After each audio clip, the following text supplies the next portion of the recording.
Special ಊಟ ಮಾಡೋಕ್ಕೆ ನಾನು ಇವತ್ತು ವಿದ್ಯಾರಣ್ಯಪುರಕ್ಕೆ ಬಂದೀನಿ. ಇಲ್ಲಿ ಔಟ್ಡೋರಲ್ಲಿ ಅಡುಗೆ ಮಾಡ್ತಾಯಿದ್ದೀನಿ. ಸೊ ಇವತ್ತು ಒಂದು ಸ್ಪೆಷಲ್ ಐಟಮ್ ಮಾಡ್ತಾಯಿದ್ದೀನಿ. ಕಲ್ಕಟಾ ಸ್ಟೈಲಿನ ಪಾನಿಪುರಿ, ಇದಕ್ಕೆ ಪುಚ್ಕಾ ಪೂರಿ ಅಂತ ಕರೀತಾರೆ. ಸೊ ಇವತ್ತಿನ ವಿಶೇಷ ಪುಚ್ಕಾ ಪೂರಿ.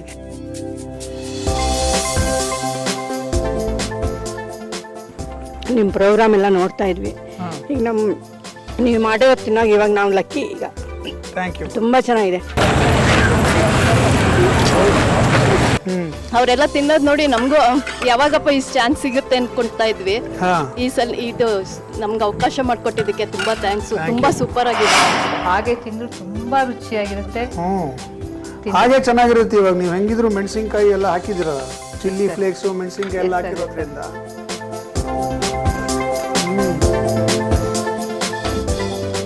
ಹೊರಗಡೆ ಕ್ರಿಸ್ಪಿ, ಒಳಗಡೆ ಸಾಫ್ಟ್. ಮತ್ತೆ ಇದಿಷ್ಟೇ ಅಲ್ಲ, ಎಲ್ಲರಿಗೂ ನಮಗೆ ಗೊತ್ತು ಪ್ರತಿನಿತ್ಯದಲ್ಲಿ ತುಂಬ ಜನ ಮುಖ ತೊಳ್ಕೊಳ್ಳೋದಕ್ಕೆ ಮತ್ತು ಫೇಸ್ ಪ್ಯಾಕ್ ಮಾಡ್ಕೊಳ್ಳೋದಕ್ಕೆಲ್ಲ ಕಡಲೆ ಹಿಟ್ಟನ್ನು ಬಳಕೆ ಮಾಡ್ತೀವಿ.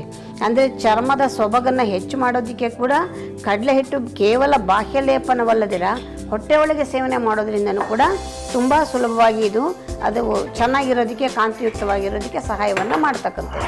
ಬಸವನಗುಡಿಯಲ್ಲಿ ಈಸ್ಟ್ ಆಂಜನೇಯ ಟೆಂಪಲ್ ಸ್ಟ್ರೀಟಲ್ಲಿ B2C ಅಂತ ಒಂದು ಹೋಟೆಲ್ ಇದೆ.